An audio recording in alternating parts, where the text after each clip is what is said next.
तो ये जा रहा है कि उस लड़की ने जो स्टेटमेंट दिया है, उसने कहा कि 40 से ज़्यादा लोगों ने मेरे साथ हैवानियत करी है।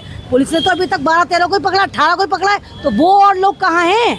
मैम, जिस तरह से देखा जा रहा है कि 40 लोग इसमें शामिल है, तकरीबन 32 से 40 लोग जो है, ज़्यादा ही हो सकते हैं, लेकिन अभी तो क्या लगता है अमेरिका की तरह एप्स्टीन फाइल जिस तरह से रिलीज हुई, क्या कहीं ना कहीं इसमें भी ऐसा कुछ हो सकता है कांड? मैंने आपके लाइव में पहले भी बोला था कि एप्स्टीन फाइल हर मुल्क में, हर इलाके में होती है।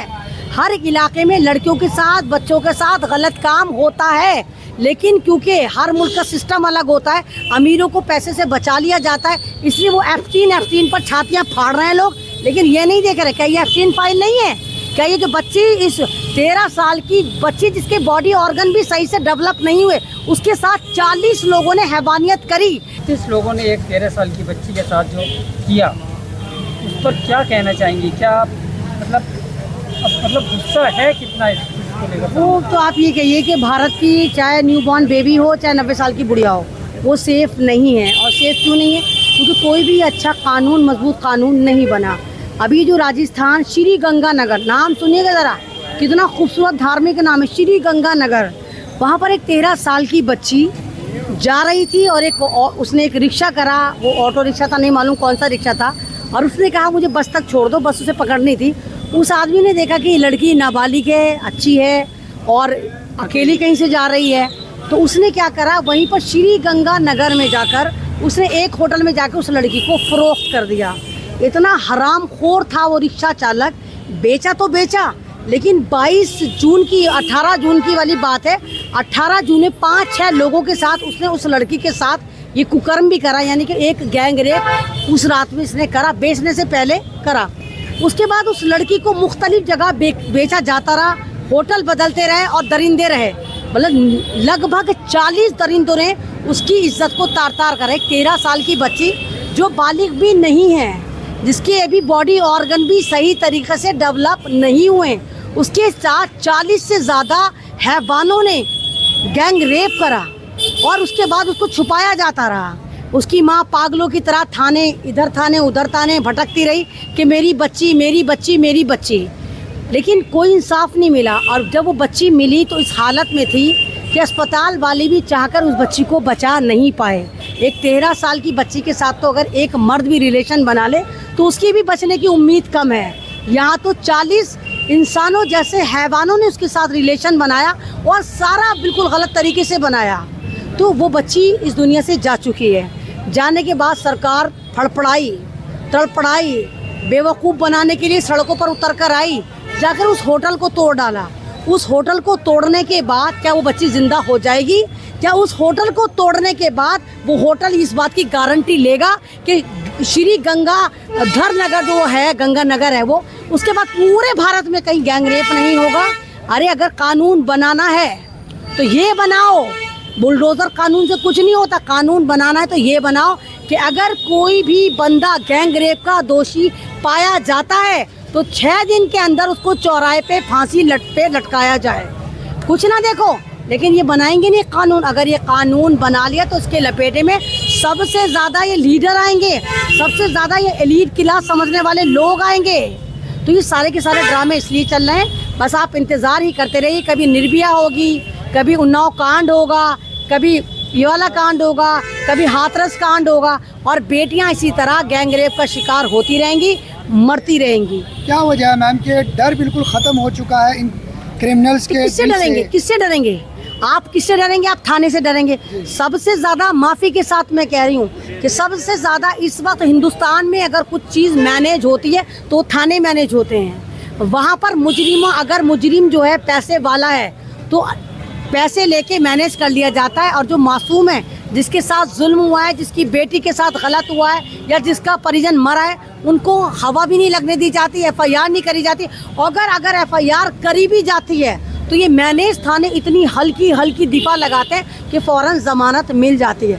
अगर मेरे देश के कानून को सही करना है तो सबसे पहले जितने भी भारत के अंदर ये हमारी पुलिस चौकियां हैं या हमारे पुलिसमैन हैं जो शपथ ग्रहण करते हैं संविधान की और कहते हैं कि वो भारत के हर नागरिक की हिफाजत करेंगे, यही लोग अगर मुजरिम को बचाते हैं तो फिर रिजल्ट यही आता है कि यहाँ पर रेप, वहाँ पर रेप, यहाँ पर मर्डर, यहाँ पर लूट, यहाँ पर पाट।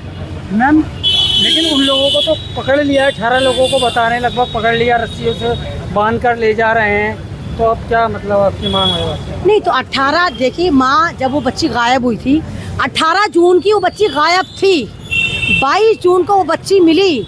मतलब पुलिस 5 दिन तक उस बच्ची को छोटे से इलाके से नहीं ढूंढ पाई, सर्च नहीं कर पाई। मतलब 5 दिन तक तुम बच्ची को तो ढूंढ नहीं पाए, ना मालूम वो 18 आदमी तुम कहाँ से उठा लाए, हमें क्या मालूम वो वही थे या कोई और हैं।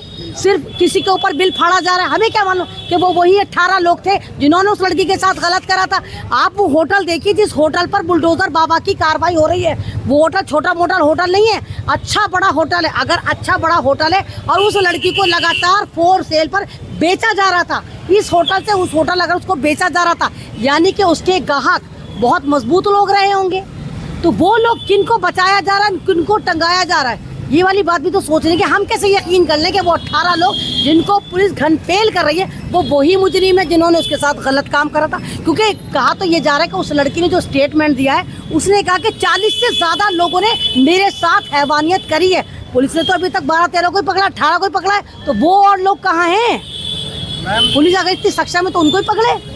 मैम जिस तरह से देखा जा रहा है कि 40 लोग इसमें शामिल हुए, तकरीबन 32 से 40 लोग जो है, ज़्यादा ही हो सकते हैं लेकिन अभी, तो क्या लगता है अमेरिका की तरह एप्स्टीन फाइल जिस तरह से रिलीज हुई, क्या कहीं ना कहीं इसमें भी ऐसा कुछ हो सकता है कांड? मैंने आपके लाइव में पहले भी बोला था कि एप्स्टीन फाइल हर मुल्क में हर इलाके में होती है, हर इलाके में लड़कियों के साथ बच्चों के साथ गलत काम होता है। लेकिन क्योंकि हर मुल्क का सिस्टम अलग होता है, अमीरों को पैसे से बचा लिया जाता है, इसलिए वो एप्स्टीन पर छातियाँ फाड़ रहे हैं लोग। लेकिन ये नहीं देख रहे क्या ये एप्स्टीन फाइल नहीं है, क्या ये जो बच्ची इस 13 साल की बच्ची जिसके बॉडी ऑर्गन भी सही से डेवलप नहीं हुए, उसके साथ 40 लोगों ने हैवानियत करी, पैसे दे दे कर करी, तो क्या ये एप्स्टीन फाइल नहीं है जो भारत के अंदर चल रही है? क्या यहाँ पर तमाम जो गैंग रेप हो रहे हैं, क्या ये इस बात की गवाही नहीं देते कि हमारा सिस्टम कमज़ोर है? कानून बनाए जाते हैं, लेकिन अगर कानून यहाँ पर बनाया जाए तो महिलाएं वाकई अपने आप को सुरक्षित महसूस करें। आज महिलाएं, खुद मैं भी बहुत डरती, मेरी बेटी MBBS करना चाहती थी, आप उसने कह दिया मैं MBBS नहीं करूँगी, क्योंकि आपको याद है कि बंगाल में मौमिता जो MBBS करे हुए थी अस्पताल में, उसके साथ क्या हुआ था। यानी आप तो खौफ का माहौल पैदा कर रहे हैं, आप तो टेरर पैदा कर रहे हैं, आप लड़कियों में भी टेरर पैदा कर रहे हैं, आप लड़कों में भी टेरर पैदा कर रहे हैं। तो फिर क्या फ़ायदा ऐसी सरकारों का, ऐसे कानून का, ऐसे मंत्रालयों का, ऐसे थानों का, जहाँ पर हम अपने आप को सिक्योर ही महसूस ना कर सके या हमारी बच्चियाँ ना महसूस कर सकें। गवर्नमेंट तो ये कहती है कि बच्चे यहाँ निकल जाती हैं, बेधड़क होकर निकलती, रात के 12 बजे निकल जाए, कुछ नहीं होता है, फिर क्यों हो रहा है ऐसा? तो मेरे भाई आप खुद ही कह रहे हो कि गवर्नमेंट कहती है, तो गवर्नमेंट की करनी और कथनी में तो फ़र्क है ना। अगर गवर्नमेंट कह रही है तो आप खुद देखो ना, नाक के नीचे गवर्नमेंट के डबल इंजन की सरकार जहाँ पर सरपट दौड़ रही, वहाँ पर ये कांड हो रहे हैं। जहाँ जहाँ इनकी सरकार है वहाँ पे भी हो रहे हैं, जहाँ इनकी सरकारें नहीं वहाँ पर भी हो रहे हैं। यानी ये कि महिला हो या बच्ची हो तो माले गनीमत है। ये जो देश की बच्चियाँ हैं ये नेताओं के लिए, ये बलात्कारियों के लिए माले गनीमत है, जिनको कोई भी आए लूट रहे, क्योंकि उनको पता है कि भारत का कानून इतना मजबूर, इतना लाचार, और यहाँ का सिस्टम और यहाँ के थाने इतने बिके हुए हैं कि हम कुछ भी कर लें, बस हम रोकड़ा खर्च करेंगे और हम बचकर निकल जाएंगे। मैम ये बताइए कि कुछ इसमें आपको लगता है कि इसको इंसाफ मिलेगा? क्योंकि इससे पहले भी देखा गया है, काफ़ी सारे केस ऐसे हुए हैं, लेकिन इसमें लोग प्रोटेस्ट भी करते हैं, लेकिन उसमें कुछ खास रिजल्ट जो नहीं आए। देखिए इंसाफ नहीं मिलेगा, नहीं मिलेगा। इंसाफ उसको कहते हैं जो वक्त पर मिल जाए।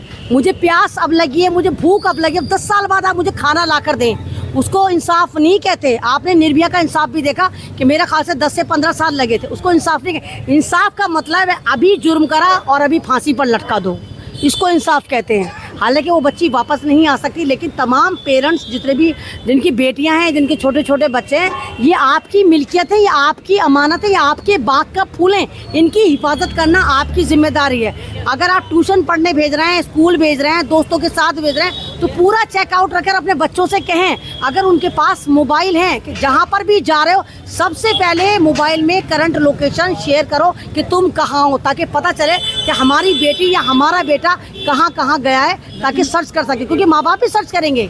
लेकिन दिल्ली में देखा मैंने मैम, दिल्ली में हम देखते हैं स्कूलों की तरफ से जाते हैं अब छुट्टी के टाइम पर, या फिर जब बच्चे अंदर जाते हैं, तो अब तो ये देखा जा रहा है पेरेंट्स इतने डर गए हैं इन केसों से कि वो चाहे जवान लड़की हो, 16-17 साल की हो, 10वीं-12वीं में पढ़ रही हो, वो उसे भी छोड़ने जा रहे हैं, उसे लेने भी जा रहे हैं, क्योंकि अब तो डर का माहौल बन गया है। उसके बावजूद स्कूल मतलब छोड़ने जा रहे हैं, लेने जा रहे हैं, उसके बावजूद हाई प्रोफाइल दिल्ली के स्कूल, गुड़गांव के स्कूल, नोएडा के स्कूल, हाई प्रोफाइल स्कूल के अंदर उनकी बेटियां मारी जा रही हैं, उनके बच्चे गलत काम के साथ मारे जा रहे हैं, बिल्डिंगों से गलत काम करने पर उन्हें बिल्डिंगों से कुदाया जा रहा है, धक्का दिया जा रहा है, बाथरूम में उनको मारा जा रहा है। यानी आपका बच्चा कहीं से भी, मैंने कहा ना, सारा खेल पैसे का है, सारा खेल मैनेजमेंट का। हमारी मैनेजमेंट इतनी ख़राब हो चुकी, हमारी सरकार इस पर ध्यान नहीं दे रही है, हमारे थाने बिल्कुल निकम्मे निठल्ले हो चुके।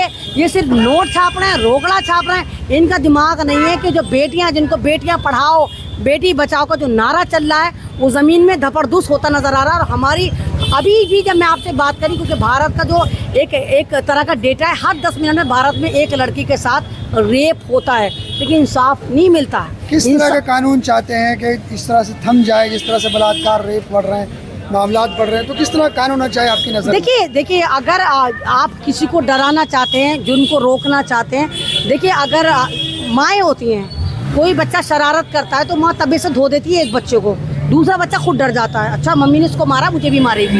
ऐसा बहुत सारे घरानों में होता है, होता ही नहीं होता। अब अगर कोई इस तरह का कांड कर रहा है तो फौरन 6 से 15 दिन के अंदर फैसला आ जाए, और जिस भी इलाके में ये कांड हुआ है उसी इलाके के चौराहे पर बाकायदा मनादी करी जाए कि फला वक्त हम इसको लटका रहे हैं और आप तमाम लोग आएँ। सारे लोग आकर देखेंगे तो आप यकीन करिए कि हिंदुस्तान में आप अगर 10 लोगों को इस तरह की फांसी दे सकते हैं, अगर आपने फांसी दे दी तो आप यकीन करिए कि 11वां रेप आप नेट पर ढूंढेंगे कि भारत में कब हुआ था। सऊदी का कानून की बात कर रहे हैं, उस तरह के कानून चाहिए, बिल्कुल ऐसे होने चाहिए। देखिए कानून जब मजबूत होगा, कानून हमारे लिए बनाए जाते हैं, हमारी रक्षा के लिए बनाए जाते हैं, आवाम के लिए बनाए जाते हैं, महिलाओं के लिए बनाए जाते हैं, बच्चों के लिए बनाए जाते हैं, तो वो कानून हमारे पे एप्लीकेबल क्यों नहीं होते? वो हमारे पे एप्लीकेबल। अब आप मकान तोड़ रहे हैं, दुकान तोड़ रहे हैं, उनको पीट रहे हैं, हमें पिटाई सिटाई नहीं चाहिए, हमें सीधी फांसी चाहिए। अगर जिन 18 लोगों को आप पकड़ के धो रहे हो, मार रहे हो, आपको लगता है वो गिल्टी हैं, तो जिस इलाके में जहाँ जिस होटल के पास उस बच्ची के साथ गलत काम, उसके साथ हैवानियत हुई, वहाँ चौराहों को तयन करा जाए, उनको मखसूस करा जाए, और वहाँ जाकर इन तमाम लोगों को, और जो अभी ढूंढे नहीं हैं उनको ढूंढा जाए, 40 के 40 लोगों को फांसी पर लटकाया जाए। मैम क्या लगता है आपको, सिर्फ ये एक ही बच्ची हो सकती है और भी इससे ज़्यादा बच्ची हो सकती है? नहीं, आप ये देखिए, ये वाली बच्ची तो पता चल गई। यानी कि ये जो होटल हैं ये इसी तरह का काम कर रहे हैं, ये अपने क्लाइंट को लुभावनी ऑफर देते हैं कि श्री गंगानगर होटलों में आप आओ, होटल के साथ आपको एक लड़की 1000 में, 500 में, 2000 में, 4000 में, वॉट जो भी लड़की की खूबसूरती होगी, जितनी उम्र होगी, उस लिहाज से ये सौदा करते होंगे। यानी ये वाली बच्ची तो पता चल के ना मालूम सालों साल से इन होटलों में कितनी लड़कियों के साथ गलत काम हुआ होगा और कितनी मर भी गई होंगी, जिनको इन्होंने नहर में, आप नहीं देखा कितनी अज्ञात लाशें मिलती हैं। तो वो अज्ञात लाशें जो मिलती हैं वो किनकी होती हैं? भाई माँ बाप नहीं ढूंढ पाते। अब आपने यूपी में बलात्कार करा, आपने कर्नाटक में जाकर फेंक दिया, आपने दिल्ली में बलात्कार करा, आपने बंगाल में जाकर फेंक दिया, तो कौन जाकर वहाँ पर ढूंढेगा? अभी आपको याद होगा, अभी मेरे ख्याल से 1.5-2 महीने पुरानी बात है कि यहाँ पर एक लेडी जो चहलकदमी करने सुबह में गई थी वो गायब हो गई थी। आपको भी याद होगा, मेरे ख्याल से 40-45 साल की एक लेडी थी जो अपने मैके में रहती थी, वो सुबह को वॉक पर गई थी 9:30 बजे करीब, फिर उनका कोई अता पता नहीं लगा था। आपको पता है वो कहाँ मिली थी? उनकी डेड बॉडी हरियाणा में मिली थी, बिल्कुल ख़त्म हो चुकी थी। यानी वो जो लेडी यहाँ पर टहलने गई, जिसके पास पैसे नहीं थे, वो हरियाणा कैसे पहुँची? और अगर पुलिस ने थ्योरी दी कि उस लेडी ने खुदकुशी करी, तो क्या ओखला में खुदकुशी करने का एक भी पॉइंट नहीं था कि वो महिला ओखला से जो चहलकदमी करने गई थी वो हरियाणा की नहर में जाकर कूदेगी, जिसके पास पैसे नहीं थे? तो पुलिस तो इतने प्यारे प्यारे लैम एक्सक्यूज़ देती है कि इनको सलामी देने को दिल करता है। तो इस तरह के हादसे जब ही रुकेंगे जब सही से कार्रवाई होगी, वक्त पर कार्रवाई होगी। मैम आप कह रही हैं कि सज़ा देने की बात कर रही हैं, अभी एक तबस्सुम जज हैं जिन्होंने अभी सज़ा सुनाई है, जिन्होंने लिंचिंग की थी, 14 लोगों को सज़ा सुनाई थी, और उस पर थ्रेट भी आ रहे हैं, धमकियाँ आ रही हैं, मारने की धमकी आ रही है। तो जज भी डरे हुए हैं मैम इस चीज़ को लेकर के कि अगर सज़ा इनको दी जाती है फांसी की, तो हमारे ऊपर ही कोई ऐसा थ्रेट ना आ जाए, कोई धमकी ना आ जाए, कोई मार ना दे, इस तरह की डर है। तो ये तो आप देखिए ना कि समाज किस तरफ जा रहा है, कितनी हैवानियत। जहाँ कानून डर रहा हो वहाँ आपको इंसाफ कैसे मिलेगा? जहाँ थाने मैनेज हो वहाँ पर आप FIR कैसे कराएंगे? तो जहाँ नेताओं से आपकी बेटियां सुरक्षित नहीं हैं, इलाके के दबंग माफियाओं से आपकी बेटियां सुरक्षित नहीं हैं, ये जो कोठे वाले इनके दलाल फिरते रहते हैं, ये जितने भी GB road, EB road, TB road जो बैठे हुए हैं ना, जितने भी जहाँ पर जिस्म फरोशियाँ होती हैं, इनके दलाल खुद फिरते रहते हैं इलाकों में। कोई बच्ची मिले, हम उसको उठाकर ले जाए, भैंसों वाला इंजेक्शन लगा के उसको एडल्ट बना दें। तो जब आपका सिस्टम ही नाकाम है, आपका कानून डरा हुआ है, थाने बिके हुए हैं, तो किस तरह इंसाफ मिलेगा? तो आप खुद ही कह रहे हैं, देखिए कि वो जज साहिबा जिन्होंने सही फैसला दिया, लेकिन क्यों? क्योंकि वो मुसलमान है। मतलब यहाँ पर तो इंसाफ भी ज़ात देखकर, जमात देखकर होता है कि मुसलमान है तो पैरामीटर कोई और है। लेकिन जनाब, जिस बच्ची के लिए मैं आवाज़ उठा रही हूँ, 13 साल की बच्ची, ये मुसलमान नहीं थी, निर्भया मुसलमान नहीं थी। आप ये देखिए कि आप जितने कांड हुए हैं, हाथरस की जो लड़की थी मनीषा, वो मुसलमान नहीं थी। तो चिन्मयानंद की 27वीं लड़कियाँ मुसलमान नहीं थी, तमाम नेताओं की 27वीं लड़कियाँ मुसलमान नहीं थी। आप ये देख रहे हैं जुल्म हुआ है, आप आधार कार्ड क्यों देख रहे हैं उसका? तो जब सिस्टम से कानून भी डरना शुरू कर दे, तो फिर आप खुद सोचिए, फिर तो राम भरोसे ही चल रहा है ना चीज़ें। अच्छा, लास्ट में 2 लाइनों में बताएंगे, अगर हेमंत बिस्वी कानून मंत्री बना दी जाए या आपके हाथ में इतनी पावर दे दी जाए कि आपको ये कानून बनाए, तो आप देश में कौन सा कानून पास करेंगी और क्या चाहेंगी? देखिए, अगर मुझे इस देश में कभी पावर दी गई और ये कहा गया कि मैं एक कानून को इम्प्लीमेंट करूं, चेंज करूं, तो मैं बाखुदा ये वाला कानून चेंज करूंगी कि अगर कोई भी किसी बच्ची के साथ, औरत के साथ, बुढ़िया के साथ, लड़की के साथ हैवानियत करता है, तो मैं फ़ौरन उसको फांसी डिक्लेयर करूँगी, फांसी भी चौराहे पर डिक्लेयर करूँगी, और उसका जो टाइम ड्यूरेशन है वो मात्र 15 दिन रखूँगी और लोगों के सामने रखूँगी, ताकि लोगों को इबरत हो कि ये काम हमें नहीं करना। अगर करेंगे तो हम भी अगली लाश बन के चौराहे पर लटकेंगे। 2 मिनट के मज़े में आप पूरी ज़िंदगी कैसे बर्बाद कर सकते हैं? अरे अगर तुम्हारे ठड़क ज़्यादा जाग रही, तुम ठड़कुल्ले हो रहे हो, तो GB रोड खुले हुए हैं ना, तमाम जिस्मानी अड्डे खुले हुए हैं ना। ये बेचारी हमारी मजबूर बहनें अपना जिस्म नुचवाती तो है ना तुमसे हर रात को, तो वहाँ जाओ ना। तुम ये छोटी छोटी बच्चियों को, छोटे छोटे मासूम फूलों को मसला इस तरह नहीं होना चाहिए। बहुत शुक्रिया।